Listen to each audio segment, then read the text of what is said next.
Oh.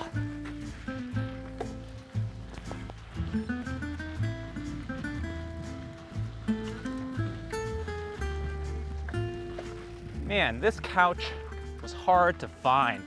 Fortunately, we have a little magic called GPS navigation.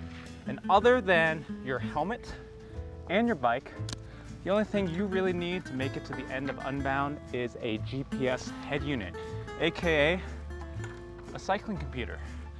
And the only thing that really matters in a cycling computer, there's a ton of features, but what we care about for Unbound is turn-by-turn navigation. Now, the reason turn-by-turn navigation is super important is because Unbound, the majority of the course is unmarked.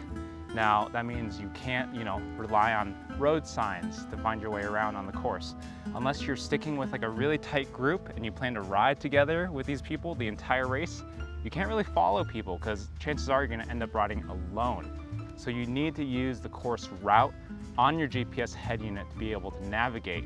Now, before I go too far, there is an alternative, and that's these things right here. These are cue sheets, and these are actually the cue sheets from the 2023 Unbound course. They're quarter-page sheets. You have about 10 directions per sheet, and there's 15, so that's 150 directions. If you're gonna use cue sheets, you still need some sort of cycling computer to track your mileage so you don't get lost. But hey, if you're looking for an extra challenge, it might be pretty cool to get through the race using some of these. So I would probably laminate these, make a little like flashcard set so you can reference them. But I'm a millennial. I can barely read a map, so definitely a GPS head unit is my preferred tool. If you are looking for an affordable head unit, something that just works and that will tell you where to go, give you turn-by-turn directions, my top recommendation is the Wahoo Bolt. It is $280. So of the head units I'm going to talk about today, this is the most affordable one. It's super reliable. In my experience, I had the Bolt V1. I bought it in 2017. The first time I went to Unbound is what I used. They have updated to a V2 model here. It has a color screen, so it's got some nice upgrades to it. It's got a battery life of 15 hours, which will be important in a second. It also has USB-C charging. When I upgraded from my Bolt V1 though, I didn't, want to stay with the Wahoo thing. I wanted to try something else, so I ended up going with the Hammerhead Karoo 2, which Hammerhead, if you don't know, they're like kind of the new kid on the block. The Karoo 2 was really cool because I actually did test the Karoo 1 back in the day. It has probably the best color display of any head unit on the market right now. It's touchscreen, it's really responsive. It runs on an Android OS, which makes it, feel like using a smartphone when you're navigating through it. The Karoo 2, they made it a lot smaller, so it's about close to the size of a Wahoo Roam, I'd say. It's in between sort of the Garmin Edge models, the 500 and the 1000 series in terms of size. My big issue with the Karoo 2 is that it has a proprietary mount. So you do have to get new mounts if you already have a bunch of Garmin or Wahoo mounts. This has a battery life of 14 hours. Now, battery life is something I paid a lot of attention to when I was going to do the Unbound 200 in 2022, because even though these head units say they last 15 hours, 14 hours, the battery life actually gets a lot shorter when you start using turn-by-turn navigation. I'd never ridden 200 miles before, so in 2022 I wasn't really sure how long I was going to be out on course. And my biggest fear was being out there after sunset in the dark, and then my head unit just dies and I have no way to find my way back to the finish line. And so one possible solution is you could carry a little battery bank. A lot of these head units, you can plug them in while you're riding and use a little battery bank to keep them going. But I wanted to do something simpler. So in 2022, I ended up choosing the head unit with the longest battery life on the market. That is the Garmin Edge 1040. This has a battery life of 35 hours, but I actually specifically went for the Edge 1040 Solar which has a battery life of 45 hours. Now, in every hour, it can get you another 20 minutes of charge, which is why the solar version has 10 hours more charge than the non-solar version. I'm actually going to put the battery life of all the head units I'm going to be talking about here somewhere, so you can compare them, at a glance. But the 1040 is definitely the longest lasting one. It is definitely overkill for something like Unbound. The time cutoff is 20 hours. So definitely any of the Garmin Edge head units available now will last long enough. But it was just something nice because I didn't have to think about it or worry about it. I just knew my head unit was gonna make it all the way. When it came time to prep for Unbound in 2023, I decided it was just a bit too much. I was riding a test model, and I think the other big disadvantage of this is that it's super expensive, and I didn't actually want to pay $700 for a head unit. So when I had to spend my own money, I ended up going with the Garmin Edge 540 Solar, which is a lot smaller, a bit more affordable. Garmin updated these last year. We had the Edge 540, the 540 Solar, the Edge 840, and the 840 Solar. These solar versions have that power glass just like the 1040 Solar, which adds a little battery life. So these solar versions last 32 hours while the non-solar versions last 26 hours. So both have really good battery life, but I chose the solar version because you can just go that little bit longer between charges, which is really convenient. The difference between the Edge 540 and the 840 models is the big one, the 840 has a touchscreen. It makes it really easy to navigate the head unit, change pages. With the 540, you can only use the buttons on the side, and it was pretty confusing for me at first. I kept pressing the wrong buttons all the time, but at this point I'm pretty used to it, so I only do that sometimes. If you want the convenience though, the touchscreen is super nice. So this year I'm going to be using the Edge 540 again. I'm really happy with how it works. And I don't really need the big screen of the 1040 anymore because I've started keeping my data fields a lot simpler on my head unit. I really have heart rate, cadence, power, distance, speed, and time. Now, the big one out of those that I have on my screen is power. So this leads me to two additional electronics that I think are super useful for gravel racing, but maybe not totally necessary. If you care about maximizing your performance though, they're definitely worth considering. The first one is a power meter. On my bike, I'm using the SRAM Axis power meter. This is a crank-based power meter. It'll fit on any SRAM Axis crank, so there are a lot of Axis bikes out there. If you have one, this is probably the best option to choose. Now, power, you've probably heard a lot about power meters. They're really great for training, doing structured training and workouts. So if you want to, get super fast for Unbound, definitely you might need one. But the main reason I like having a power meter is for pacing.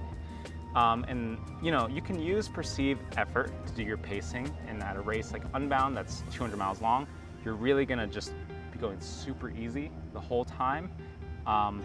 But it's really easy to get excited and go a bit too hard without realizing it. And that's exactly what happened to me in 2022. I went way too hard without really thinking.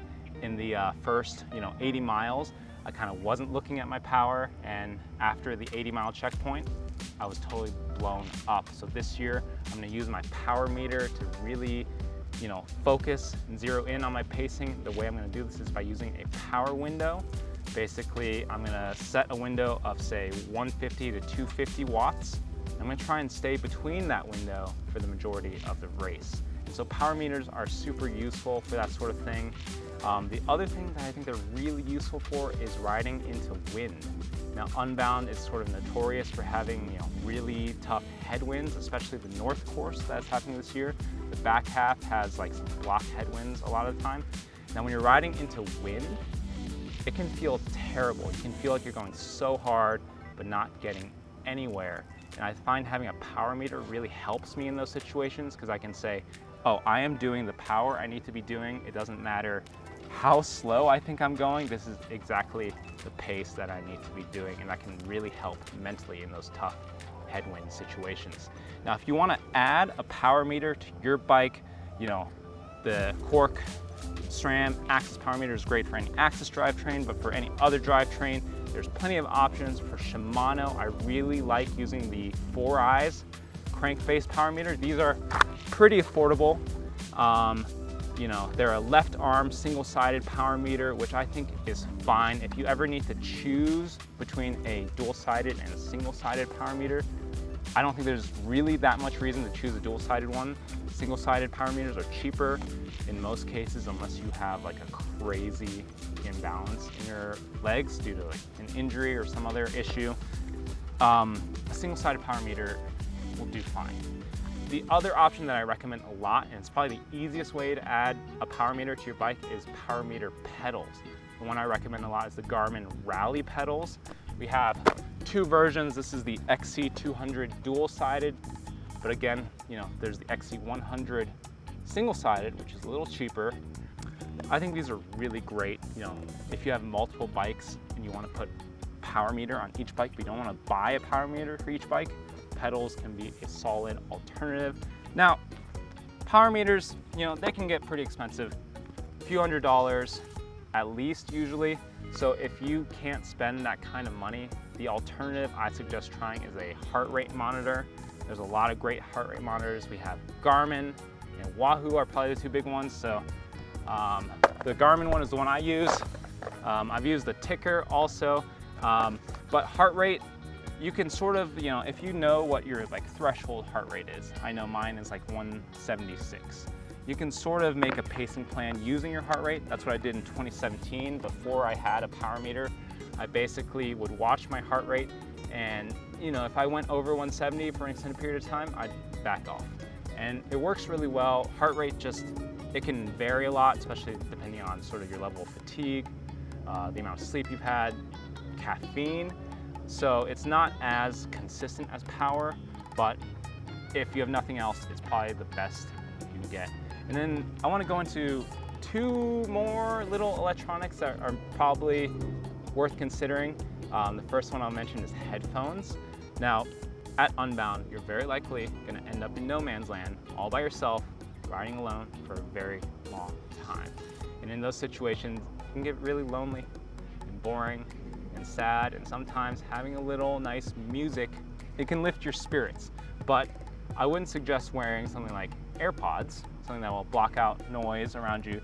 Actually, what I prefer are bone-conduction headphones, and the ones I use are from Shocks. There's two versions. There is, you know, the old school version that wraps around. It's a single piece like this. The Open Run, this one's the Open Run Pro, which has a little longer battery life and some fun colors too. And it's definitely really nice because you can still hear what's going around you, which is really important during a race. There's also a little sleeker version that is, you know, these open fits. They, you know, go over each ear. The last thing you need to think about is lights. Now, the sun sets around 8:45, so there's a very good chance if you're gonna be riding for like over 14, 15 hours that you're gonna be finishing in the dark. So lights are actually required at Unbound. What I do is I just leave them with my support crew so I can pick them up at the checkpoint if I know, okay, I'm gonna be finishing in the dark. And you don't need anything fancy. The time cutoff is 20 hours, so that's 2 a.m. So you just need a light that will last around 6 hours. A lot of commuter style lights, you know, especially on the low setting, will last 8 hours. If you're comparing lights with lumens, more lumens is generally always better. I use a basic Night Rider headlight. This is the headlight that I use, you know, when I ride to work. There's a lot of, you know, affordable lights out there. There's light packages, you know, front and rear lights. You know, you don't need to go crazy. If you want to shop for lights, power meters, heart rate monitors, GPS head units, we have them all at TPC, theproscloset.com. If you want, I have a coupon code down here that you can use to get $50 off an order of $200 and more, so be sure to use that. Hopefully I don't need this light because I'm really hoping that I finish before the sun sets. And to make sure that happens, I need to get my training dialed in, which is what we're going to talk about next time. So please like and subscribe, and and I'll see you in the next one.